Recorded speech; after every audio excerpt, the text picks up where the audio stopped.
Case एक बहुत ही common oral disease का है। फ्रेंड्स, आज जिस केस के बारे में बात करने वाली हूँ उससे at least 70% adult population worldwide suffer कर रही है। फ्रेंड्स, मैं बात कर रही हूँ पेरियोडोंटाइटिस की, जिसे कॉमनली पायरिया भी कहा जाता है। तो फ्रेंड्स, पायरिया एक ऐसी प्रॉब्लम है जिससे बहुत सारे लोग परेशान हैं, उससे सफर कर रहे हैं, वो इलाज भी करा रहे हैं। जैसे कि इन पेशेंट के बारे में आपको बताऊंगी कि उन्होंने बहुत सारे डॉक्टर से इलाज भी करवाया, लेकिन उनकी ब्लीडिंग गम्स की प्रॉब्लम सॉल्व नहीं हुई और उसको सॉल्व कराने के लिए फ्रेंड्स वो कानपुर से गुरुग्राम तक आई। तो फ्रेंड्स, आइए जानते हैं कि उनकी स्टोरी क्या है, पायरिया का सही इलाज क्या है और उससे हम हमेशा के लिए कैसे फ्री हो सकते हैं। तो friends, without delaying any more, channel को सब्सक्राइब नहीं किया है तो प्लीज कर लीजिएगा। Let me start. Hello friends, I am doctor Pratibha, oral implantologist, laser specialist and periodontist. Friends, मैं एम्पिरियल डेंटल गुरुग्राम इंडिया की फाउंडर और हेड सर्जन हूँ और आज मैं आपको बताऊंगी जो ये कॉमन प्रॉब्लम है पायरिया का,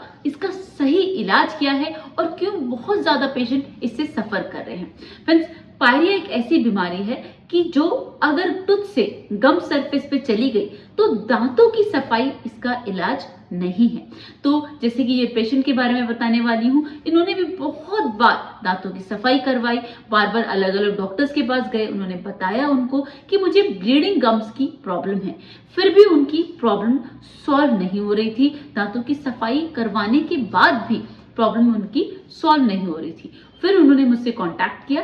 अब मैं आपको बताऊंगी कि सॉल्व क्यों नहीं हो रही थी। फ्रेंड्स, दांतों की सफाई दांतों पे की जाती है और पायरिया जब दांतों से गम्स के अंदर चला जाता है तो वो गम्स और बोन को इन्फेक्ट करता है, तो उसका इलाज ऑल टुगेदर डिफरेंट होता है। तो यहाँ पर हम भूल कर देते हैं कि दांतों की सफाई पायरिया का इलाज नहीं है। पायरिया का सही इलाज है कि वो किस लेवल तक पहुंचा है।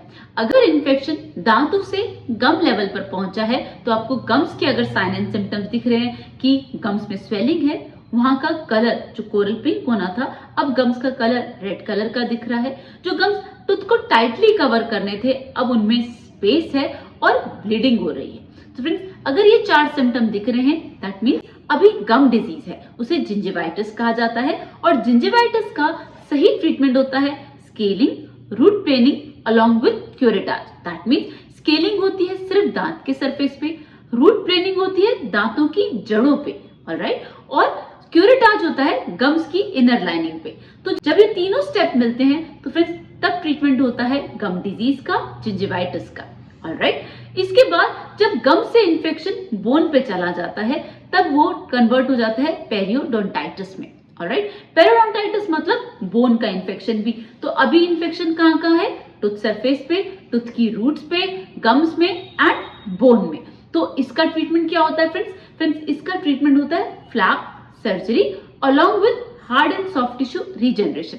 दैट मीन्स फ्लैप सर्जरी मतलब मसूड़ों को थोड़ा सा रिफ्लेक्ट किया जाता है और टूथ सरफेस पे टूथ की रूट से, गम्स से और बोन से पूरा तरीके से इन्फेक्शन निकाला जाता है, ऑलराइट, और गम्स को उनकी आइडियल पोजीशन पे प्लेस किया जाता है। उससे पहले देखा जाता है कि कहीं बोन लॉस तो नहीं है, तो अगर बोन लॉस है तो कोशिश की जाती है कि बोन की रीजनरेशन हो और मसूड़े जो नीचे चले गए हैं उनको वापस उनकी आइडियल पोजीशन पे प्लेस किया जाता है। इसे कहा जाता है hard that is bone and soft that is gums, hard and soft tissue regeneration, alright. इसके बाद फ्रेंड्स अगर कोई दांत हिल रहा होता है तो उसे फिक्स किया जाता है स्प्लिंटिंग के थ्रू। तो फ्रेंड्स, ये है सही इलाज पायरिया का, पेरियोडोंटाइटिस का। तो फ्रेंड्स, बार बार दांतों की सफाई करा के आप परेशान मत होइए, वो सिर्फ आपके दांतों को चमका रहा है, गम्स और बोन से इन्फेक्शन नहीं निकाल रहा। और फ्रेंड्स, गम्स और बोन में एक बार इन्फेक्शन चला जाता है तो घरेलू इलाज से भी ठीक नहीं होता। घरेलू इलाज, होम रेमेडीज तभी तक वर्क करती हैं जब तक इन्फेक्शन टूथ सरफेस पे है और ज्यादा से ज्यादा गम्स की स्टार्टिंग पर है, क्योंकि एक बार इन्फेक्शन गम्स के अंदर चला गया तो वो निकलता नहीं है, वो हार्ड हो जाता है। वो इतना हार्ड होता है जिसे कैलकुलस कहा जाता है, it is as hard as rock. तो फ्रेंड्स, वो नॉर्मल टूथब्रश से रिमूव नहीं होता और कोई भी सब्सटेंस उसे गला नहीं सकता। उसको रिमूव करने के लिए एक मशीन होती है जिसे स्केलर कहा जाता है, वो हाई फ्रीक्वेंसी पे मूव करती है, तब जाके वो कैलकुलस को चेकआउट कर पाती है। तो फ्रेंड्स, ये है सही इलाज पायरिया का। अगर अभी भी आपको पायरिया के इलाज से कोई भी डाउट है तो मुझसे कमेंट सेक्शन में पूछ सकते हैं। चैनल को सब्सक्राइब नहीं किया तो प्लीज कर लीजिएगा। See you in the next video. Thank you. You so beautiful.